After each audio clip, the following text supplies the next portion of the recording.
오늘은 사순절이 시작되는 제 수요일입니다. 사순절은 그리스도의 고난을 기념하는 절기인 동시에 부활절을 경건히 준비하는 절기로 부활절을 기준으로 사순절이 정해집니다. 부활절은 춘분 후 첫 보름 다음에 오는 주일로 지켜지는데, 그러다 보니 사순절은 대부분 2월이나 3월에 시작합니다. 그래서 우리는 새해를 맞이하면서 사순절로 한 해를 시작한다고도 볼 수 있습니다. 마치 꽃샘추위를 견뎌낸 꽃이 드디어 꽃망울을 틔우는 것처럼 부활을 맞이하기 위해서는 고난과 죽음을 반드시 지나야 하는 사순절이야말로 우리가 보내게 될 한 해를 새로운 시간과 생명으로 보내게 하는 절기입니다. 그래서 제 수요일을 맞이하여 이 시간 십자가에 대한 말씀을 함께 나누고자 합니다. 말씀을 준비하며 가장 먼저 가졌던 의문은 하나님은 왜 십자가를 선택하셨을까라는 질문이었습니다. 고난과 희생을 상징하는 다른 것들도 있었을 텐데 왜 하필 십자가였을까? 그것은 십자가가 당시 사람들에게 가장 익숙한 사형 도구였기 때문입니다. 당시 로마의 반기를 드는 사람들은 십자가형에 처해졌습니다. 그들의 수가 많고 적음을 떠나 로마 총독은 그들 모두를 십자가에 달려 죽게 했고, 골고다 언덕에서 이루어진 처형 장면은 공개적으로 사람들에게 노출이 되어 보는 사람들마다 로마의 공포를 느끼고 더욱 복종하게 만들었습니다. 하나님께서 구원을 위해 하나님의 어린 양 되시는 예수님이 피를 흘려야 하는 곳으로 십자가를 선택하신 것은 당시 사람들이 십자가를 간접적으로 경험해 왔기 때문에 그들이 복음의 참된 의미를 깨달았을 때 예수님이 어떻게 고난을 받았는지, 어떻게 피를 흘리셨는지, 예수님의 죽음을 낱낱이 보여주는 그 잔인한 십자가에서 구원의 진정한 의미를 깨달을 수 있었고, 예수님의 희생과 하나님의 사랑을 절실하게 느낄 수 있었기 때문입니다. 예수님께서 천국을 가르치실 때 유대인들의 생활 문화를 비유로 들어 가르치신 것처럼 하나님도 진정한 구원자 메시아를 그들에게 공개하실 때 그들에게 죽음과 가장 가깝게 여겨지는 도구인 십자가를 사용하신 것입니다. 하나님은 이런 의도를 가지시고 예수님을 십자가를 향해 걸어가도록 하셨습니다.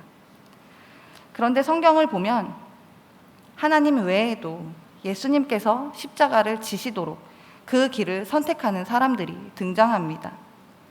그들이 누구입니까? 유대 종교 지도자들입니다. 그리고 십자가 사형을 막기 위해 애쓰지만 결국에는 예수님께 십자가형을 내리는 로마 총독 본디오 빌라도입니다.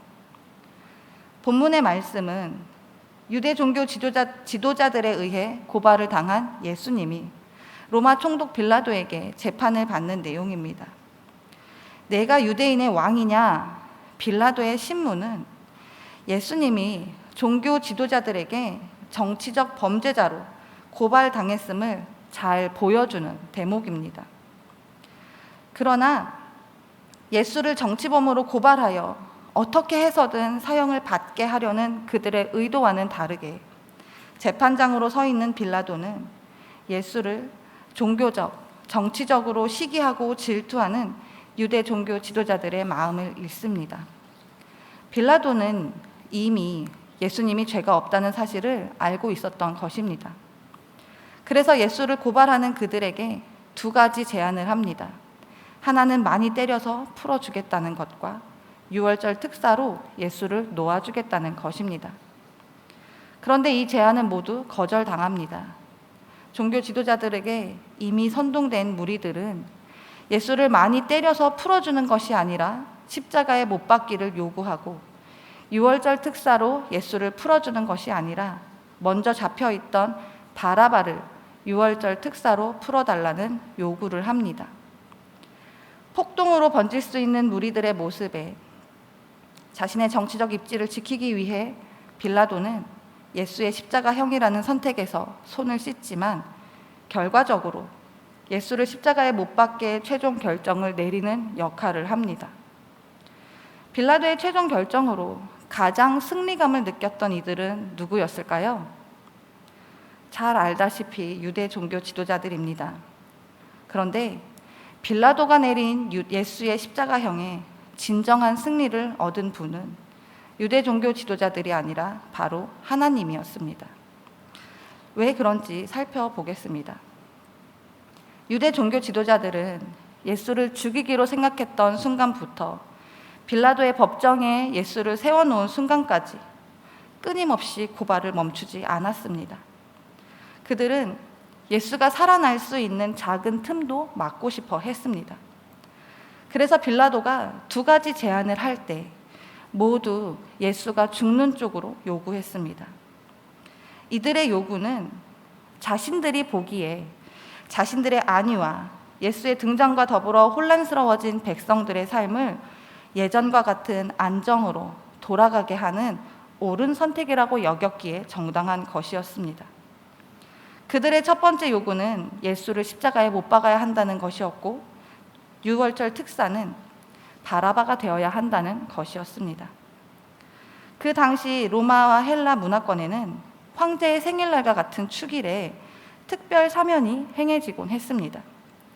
이것을 따라 유대를 다스리던 로마 총독은 언제든 폭동을 일으킬 수 있는 시한폭탄 같은 유대인들에게 십자가라는 채찍과 특별 사면이라는 당근을 사용했습니다. 이것은 지극히 총독 개인이 정한 관례로 유월절과 같은 큰 명절이 되면 무리들이 선택한 일을 사면해주는 방식으로 진행되었습니다. 이때 빌라도가 바라바와 예수 두 인물을 무리들에게 제시합니다. 17절을 보면 빌라도는 무리들에게 이렇게 묻습니다. 너희는 내가 누구를 너희에게 놓아주기를 원하느냐? 바라바냐? 그리스도라 하는 예수냐? 바라바냐? 그리스도라 하는 예수냐? 이 질문의 헬라어 원문은 바랍반 에 예순 톤 레고멘 크리스톤입니다. 그런데 고대 시리아어 번역과 몇몇 사본에는 원어 성경의 바랍반 앞에 예순 톤이 첨가되어 있습니다. 이것은 빌라도의 질문이 바라바라 하는 예수냐 그리스도라 하는 예수냐라는 것을 나타냅니다. 즉 바라바의 이름 또한 예수라는 것입니다. 유대 역사가 요세푸스에 의하면 당시 많은 유대인들이 예수라는 이름을 가지고 있었다고 합니다. 아마도 바라바와 예수님의 이름이 같았기 때문에 빌라도는 예수님을 바라바와 명확하게 구별하기 위하여 그리스도라 하는 곧 톤 레고멘 크리스톤이라는 표현을 첨가한 것입니다. 똑같이 예수라는 이름을 사용하는 두 인물 중 한 사람을 유월절 특사로 선택하여 사면을 받을 수 있게 하는 상황에서 무리들은 바라바라 하는 예수를 선택했습니다. 그것이 그리스도라 하는 예수를 죽이는 방법이었고, 그를 죽게 하는 것이 지금까지의 종교, 정치 체제를 유지할 수 있는 방법이라 여겼으며, 가짜 메시아상으로 민중들을 혼란스럽게 하는 예수에게 내리는 정당한 형벌이라고 여겼기 때문입니다. 그런데 여기에 어떤 진실이 숨겨져 있었을까요? 그 진실은 창세기 2장에 있습니다. 여호와 하나님이 그 땅에서 보기에 아름답고 먹기에 좋은 나무가 나게 하시니 동산 가운데에는 생명나무와 선악을 알게 하는 나무도 있더라. 여호와 하나님이 그 사람에게 명하여 이르시되 동산 각종 나무의 열매는 내가 임의로 먹되 선악을 알게 하는 나무의 열매는 먹지 말라. 내가 먹는 날에는 반드시 죽으리라 하시니라.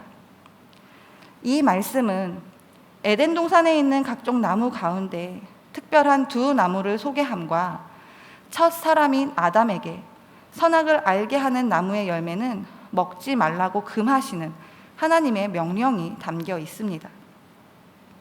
선악을 알게 하는 나무 열매를 먹으면 안 되는 이유는 먹는 날에 반드시 죽기 때문입니다.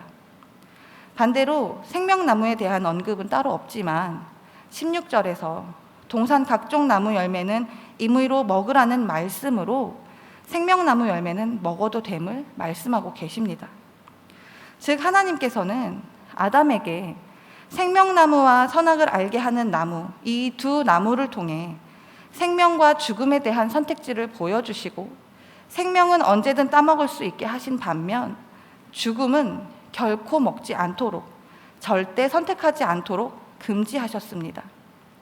그런데 결과는 어떻습니까? 뱀의 꼬임을 마치 기다렸다는 듯 하와의 선택은 하나님처럼 될 수 있게 만드는 선악을 알게 하는 나무의 열매를 먹는 것이었습니다. 그리고 아담도 그것을 먹었습니다. 이들은 하나님이 분명히 금지하셨는데 스스로 생각하기를 저 선악을 알게 하는 나무는 먹음직도 하고 보암직도 하고 지혜롭게 할 만큼 탐스럽기도 한 나무이니 먹어도 되겠다 생각하고 열매를 따먹었습니다. 하나님의 분명한 명령과 경고가 있었지만 아담과 하와는 자신들의 생각에 좋은 대로 선택한 것입니다. 그리고 그 결과는 하나님과의 관계가 깨지면서 죄가 들어오게 되었고 인류는 영원한 죽음의 형벌에서 벗어날 수 없게 되었습니다. 먹자마자 죽게 되는 그런 현상이 없었을 뿐 생명나무가 아닌 선악을 알게 하는 나무를 선택한 결과는 그들을 영원한 죽음의 굴레에 가둬두게 된 것입니다. 그리고 이전에는 마음껏 먹을 수 있었던 생명나무 열매는 이제는 먹으면 안 되는 금지의 영역에 속하게 되었고 생명나무에 접근하지 못하도록 에덴 동산에서 쫓겨나게 되었습니다. 죽음을 선택한 결과 생명으로부터 멀어지게 된 것입니다. 이제 두 예수, 바라바라 하는 예수와 그리스도라 하는 예수를 두고 사람들은 또다시 직접 결정해야 하는 상황에 놓였습니다. 다시 한번 그들에게 생명을 선택할 것이냐, 죽음을 선택할 것이냐 선택지가 놓인 것입니다. 그리고 이번에도 그들의 생각에 좋은 대로 선택했습니다. 그들의 선택은 바라바라 하는 예수였습니다. 그들의 눈으로 보기에 바라바, 밀란을 일으킨 사람, 독립운동과 같은 인물이기에 얼마나 영웅입니까? 그들이 보기에 우리는 옳은 선택을 했어 라고 여겼을 것입니다. 드디어 예수는 죽었어 라고 승리감에 도취되어 있었을 것입니다. 그러나 하나님께서는 그들에게 선택받지 않게 하심으로 십자가에 달리게 된 예수를 통해서 이 땅에 구원이 선포될 수 있게 생명이 뿌려질 수 있게 하는 결과를 주셨습니다. 사람들은 옳다고 생각한 바라바를 선택했지만 하나님은 그 사람들이 선택하지 않을 예수를 통해서 그 예수의 죽으심을 통해서 구원이 이 땅 가운데 퍼질 수 있도록 선포될 수 있도록 하신 것입니다. 이것이 십자가의 진실입니다. 두 번째로 숨겨진 십자가의 또 다른 진실은 예수를 십자가에 못 박으라 외치는 무리들의 요구에 있습니다. 그들은 평소에도 자신을 하나님의 아들로 밝히는 예수를 신성모독죄로 죽이고 싶어 했습니다. 그런데 마침 로마가 사용하는 최악의 사형이 십자가형이었습니다. 신명기 21장 23절을 보면 나무에 달린 자는 하나님께 저주를 받은 것으로 묘사하고 있습니다. 이들의 생각에 예수를 십자가에 못 박는 것은 하나님께 저주를 받게 하는 것이라 여겼던 것입니다. 스스로를 하나님의 아들이라며 메시아라며 백성들에게 칭송을 받는 그를 신성모독죄로 하나님께 저주받아 죽은 것으로 알려야만 유대 사회가 안정될 수 있다고 여겼던 유대 종교 지도자들이었기에 더욱 무리들을 이용해 예수를 십자가에 못 박게 할 것을 강력히 요구했습니다. 그들은 그렇게 자신들이 원하는 결과를 얻었습니다. 그러나 예수님이 당하신 십자가 형벌이 예수님께서 죄범한 하나님의 백성을 대신하여 하나님께 저주를 받은 대속적 사건임은 알아보지 못했습니다. 이것이 유대 종교 지도자들과 빌라도, 무리들이 발견하지 못한 십자가의 진실입니다. 이 십자가의 진실 앞에 그들의 현 주소는 안타깝게도 구원의 문이 열렸으나 열렸는지 알지 못하고 생명이 선포되었으나 생명을 알아보지 못하는 것이었습니다. 도리어 예수를 죽인 핏값을 감당하겠다는 맹세를 함부로 한 결과 70년에 예루살렘이 처참하게 멸망하면서 그들은 나라 없는 유랑민족이 되었고 곳곳에서 갖은 박해를 받았으며 2차 세계대전을 전후하여서는 수백만이 처형되는 순환을 받음으로써 그들의 이 경솔하고 무책임한 말은 역사적으로 성취되었습니다. 그들은 예수가 달린 십자가를 바라보며 드디어 예수를 처리했다라는 만족감을 누리고 있었을 것입니다. 그러나 예수가 찢기고 피 흘리고 죽음으로 인해 이제까지 그들과 하나님 가운데 있던 죄가 씻겨졌고 누구든지 예수를 믿기만 하면 하나님의 자녀가 되는 권세를 얻는다는 사실은 알지 못했습니다. 이들은 구원의 은혜와 기회가 가장 먼저 주어졌으나 그것을 제일 멀리 던져버렸고 그들의 모습은 마치 오늘날 우리가 살아가고 있는 세상의 모습과 다를 바 없이 되어버렸습니다. 그들이 보기에 십자가는 하나님의 저주를 받은 죽음입니다. 로마로부터 잔인하게 죽임을 당하는 사형 틀입니다. 그래서 십자가는 고난입니다. 이 사실은 우리가 살아가고 있는 현실에서도 마찬가지입니다. 왜냐하면 세상은 십자가에서 흘린 피가 어떤 은혜를 우리에게 가져다 주었는지 아직도 알지 못하고 있고 오히려 배척하고 있기 때문입니다. 그러나 우리에게는 십자가는 영광입니다. 죽음을 이겨내고 구원을 이룬 영광, 죽음으로부터 승리한 부활 생명의 영광입니다. 여전히 세상 가운데 살아가면서 우리가 십자가를 보며 승리를 노래할 수 있는 것은 우리에게 하나님 나라에 속할 수 있는 은혜가 주어졌기 때문이며 예수님께서 죽음을 당당히 이기셨기 때문입니다. 사순절이 시작되었습니다. 예수님의 고난을 생각하며 그 흘리신 피를 생각함과 동시에 우리에게 주신 은혜, 즉 구원과 부활, 승리와 생명을 사모하며 오늘도 세상 가운데서 천국 시민권자로 성화의 삶을 살아가시는 저와 우리 모두가 되시기를 간절히 소망합니다.